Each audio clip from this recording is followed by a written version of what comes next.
J'ai lu Et puis la foudre de Sophie Rouvier. Sophie Rouvier nous parle ici de divorce, de rupture. Nous suivons un couple qui est ensemble depuis 15 ans, Max et Chiara, et ils ont décidé de divorcer. Alors c'est pas de bol pour eux, mais le jour de leurs 15 ans de mariage, leur famille décide de leur faire une grosse surprise. Leurs proches se sont tous cotisés pour leur offrir un voyage d'une semaine à New York. Vraiment un super voyage, avec même un homme qui est engagé pour filmer des images de ce couple et pour les transmettre quasiment en temps réel à leur famille restée en France. Donc gros malaise comme on peut s'en douter, puisque eux, ils ont même été voir un avocat, donc ça se concrétise, leur divorce est vraiment quelque chose de sûr, sauf que ils l'ont dit à personne, et c'est compliqué pour eux d'en parler alors que tout le monde s'est cotisé.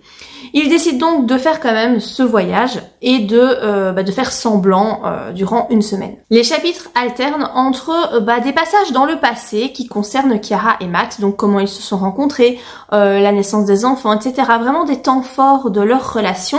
Et puis il y a certains chapitres qui se déroulent dans le présent. On suit Max et Chiara à New York.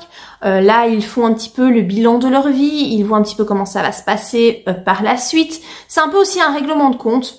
Et puis il y a aussi certains passages dans le présent qui concernent leur famille. Il y a deux autres couples, ils sont des couples d'amis pour lesquels ça va pas fort non plus. Voilà, l'autrice met vraiment ici l'accent sur le couple qui s'use, les sentiments qui s'amenuisent avec le temps, le ressentiment aussi qui s'installe entre l'homme et la femme. Elle offre un regard vraiment sur ces couples qui durent dans le temps mais qui finissent par se séparer.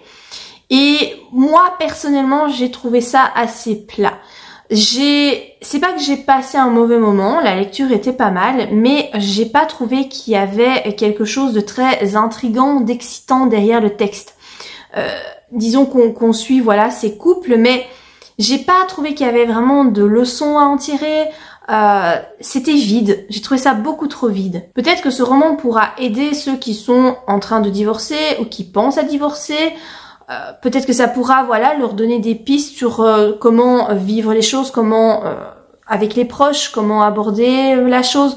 Encore que ici, je vous dis, le roman ne donne pas vraiment de solution, n'apporte pas vraiment, ne dit pas ce qui est bien de faire ou pas faire.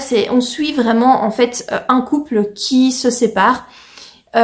Qui essaye de le faire le mieux possible pour que ça ne soit pas trop douloureux pour les enfants, qui décide de s'entendre malgré la séparation. Et voilà, c'est à peu près tout. On n'est pas ici sur un couple qui se déchire parce que l'un a trompé l'autre et donc celui qui est trompé veut se venger, ce genre de choses. On n'est pas là-dessus, on est vraiment sur une séparation plutôt en bons termes, d'un commun accord. J'ai pas grand chose à dire sur ce roman, il est assez court et je vous dis, il s'y passe pas vraiment grand chose. Si vous souhaitez lire un livre qui parle de rupture, de divorce, je pense qu'il y a moyen de trouver mieux que celui-là. Alors j'en ai pas sous la main parce que je me souviens pas en avoir lu, mais je pense qu'il y a quand même mieux que ça parce que, franchement, je vous dis, je trouve ça assez plat. Par rapport au style d'écriture, ça se lit bien, hein, c'est fluide, c'est assez rythmé. Il y a pas de souci au niveau de l'écriture. Voilà, c'est pas un livre que je vous conseille forcément, même si personnellement j'ai pas passé un mauvais moment lors de ma lecture.